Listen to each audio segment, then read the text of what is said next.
দাবির জন্য আমরা এখানে দাঁড়িয়েছি বলেন তো? এত রক্ত, এক সাগর রক্ত দিলাম, অত্যাচারিত হলাম, নির্যাতিত হলাম, আহত হলাম, জেল খাটলাম, ইলেকট্রিক শক দিল, ইয়াস ছেড়ে আমাদের চোখ মুখ ঝাঁঝরা হয়ে গেল, আবার কেন আমাদেরকে রাস্তা পথ দাঁড়াতে হবে বলেন তো? আমাদের তো সরকার, এটা আমাদের সরকার, তা আমাদের সরকারের বিরুদ্ধে আমরা কেন দাঁড়াবো? আমরা সরকারের বিরুদ্ধে দাঁড়াই নাই, আমরা সরকারকে বলতে চাই কেন এমন হচ্ছে। এমন তো হওয়ার কথা ছিল না।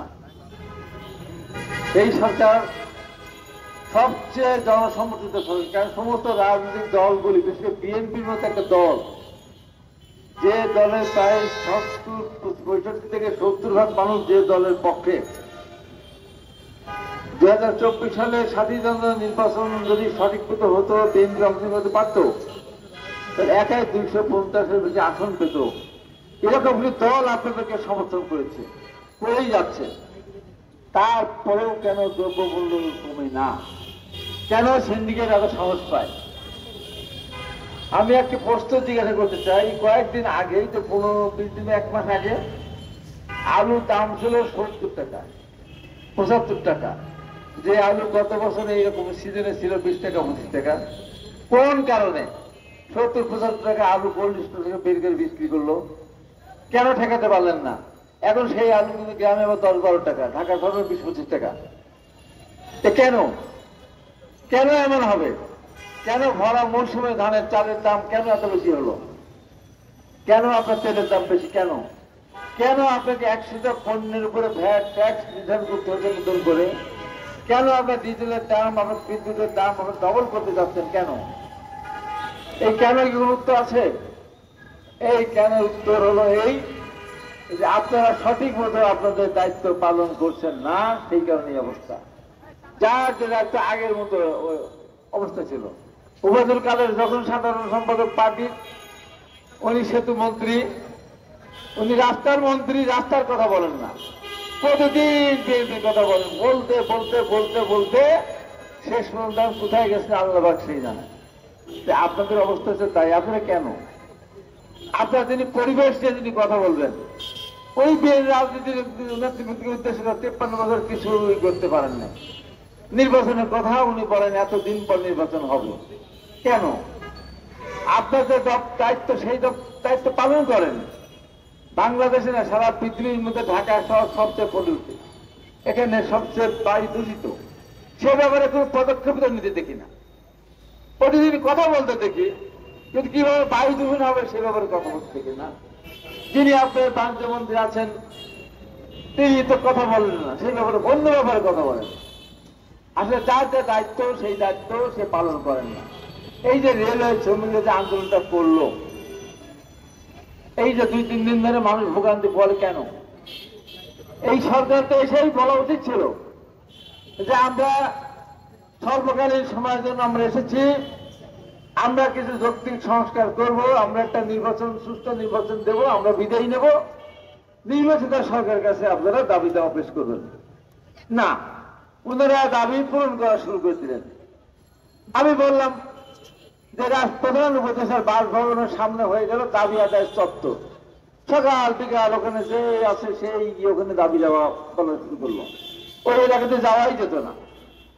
যারা আন্দোলন করলো রাজপথে, আমার সেই ছেলেরা স্লোগান দিয়েছিল কি, মেধা না কোটা, মেধা মেধা। সেই জন্য লকডাউন কলেজের ছেলে রাস্তায় নেমেছিল লেখাপড়া বাদ দিয়ে। নুনের মেয়েরা নেমেছিল রাস্তায়। হঠাৎ করে একদিন দেখলাম সচিবালয় একদল গেল, গিয়ে সেখানে স্লোগান দেওয়ার মতো করে গিয়ে সেখানে বললো অটো না মেধা, অটো অটো অটো পাশ নিয়ে চলে আসছেন। এই অটোদের কি হবে বলেন? এই ওদিকে ওরা রাস্তা কাজ করে মিছিল করেছিল, মেডিকেল টেকনোলজিস্টে গেল, গিয়ে বললো আমাদের ডাক্তার লিখতে দিতে হবে। বলে আচ্ছা ঠিক আছে। তা আমি বললাম কয়দিন পর মেয়েরা দল বেঁধে গিয়ে সচিবালয় বলবে আমাদের দাবি মানতে হবে। কি দাবি? বিয়ে করবো, শ্বশুর বাড়ি যাবো না। তা বলে আচ্ছা ঠিক আছে। এই রকমের অবস্থা চলে গিয়েছে এই সরকারের অবস্থা। আজকেও তাদের খবর নাই।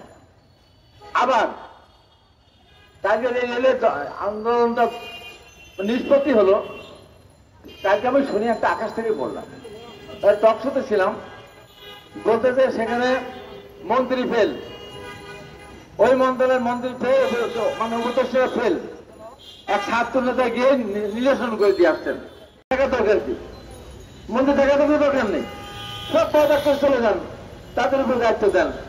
কি একটা আশ্চর্য ব্যাপার। সেদিন একটা টক শোতে ছিলাম, একজন বলে মুখপাত্র 17 বছরে আমাদের ভোটার দেখে দিতে হবে। 17 বছর তো সাবালক, ওটা চিলড্রেন, আর শিশুরা ভোটার হতে চায়। 18 বছর তারা ইমপ্লিমেশন করতে চায়, মন্ত্রী হতে চায়। তো লেখাপড়া করবো কখন? কালকে থেকে আর একবারও শুনতে চাই না যে চাকরির বয়স সীমা 35 বছর দিতে হবে। চাকরির বয়স এখন 35 বছর, লেখাপড়া শিখতে শিখতে চলবে 25-26 বছর, আর এমপি মন্ত্রী হবেন 18 বছর। বালক চিলড্রেন থেকে হবেন ভোটার। এই যে এদেরকে যারা উস্কাচ্ছে, দেশটাকে ধ্বংস করার দিকে নিয়ে যাচ্ছে। আজকে কলেজের ছেলে, ইন্টারমিডিয়েট ছেলেরা ডিসি সাহেবকে গিয়ে বলে এটা করতে হবে, ইউনে কেউ কেউ বলে এটা দিতে হবে। কোন রাজত্বে আমরা বসবাস করছি?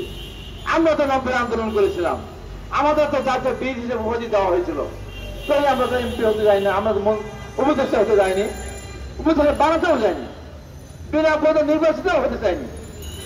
এখন এই দেশের ছাত্ররা কবে আন্দোলন করেছে, কবে আন্দোলন করেছে বলেন তো? 52 সালে, 62, 66, 69, 70, 71 মহান মুক্তিযুদ্ধ করতে গিয়ে হাজার হাজার ছাত্ররা শহীদ হয়েছেন। কই তারা দেশে বললো না আমাদের 5 জন মন্ত্রীদের অবস্থান দিতে হবে আমাদেরকে? বলেছে তারা? বলেনি। আজকে সবই তারা হবে, দেশটা বলে তাদের মনের মূল্য। কোথায় কোথায় ধমক, কোথায় কোথায় ধমক। আরে বিএনপির মতো দলকে ধমকতে হবে। হ্যাঁ, ভোট চালে বলে এরা রাজাকার, ভোট চালে বলে আমরা দেশের তৈরি, ভোট চালে বলে দেশ তৈরি, ভোট চালে বলে কি বিএনপি আমাদেরকে দাঁড়া। আর ওরা কোর্ট থেকে কেবল আসে, এই যে কেবল আসলাম কোর্ট থেকে। 2015 সালের 12 জানুয়ারি টকশোতে গিয়েছিলাম, চ্যানেল 24-এ। দেশে বেগম খালেদা থেকে তখন আটকে রেখেছিল বালুর ট্রাক, ময়লার ট্রাক দিয়ে। আমি তার বিরুদ্ধে কথা বলেছিলাম, আরো কথা বলেছিলাম। আমি টকশো থেকে নামলাম, ডিবিকে বলে স্যার আসসালামু আলাইকুম, বা কি হয়েছে স্যার শোনেন, কোথায়? এখানে আসেন। এখানে বলবেন না তো কি আমি নিয়ে যাবেন এখান থেকে, না বাসার থেকে, না রাস্তার থেকে? বলে এখান থেকে নিয়ে যাবো। তো নিয়ে গেল।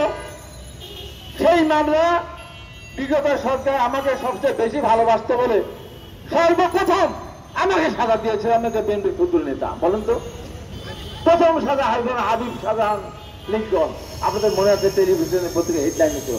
সেই মামলা আজকে আমি খালাস পেয়ে আসলাম। আজকে আমাকে নির্দোষে খালাস দেওয়া হয়েছে।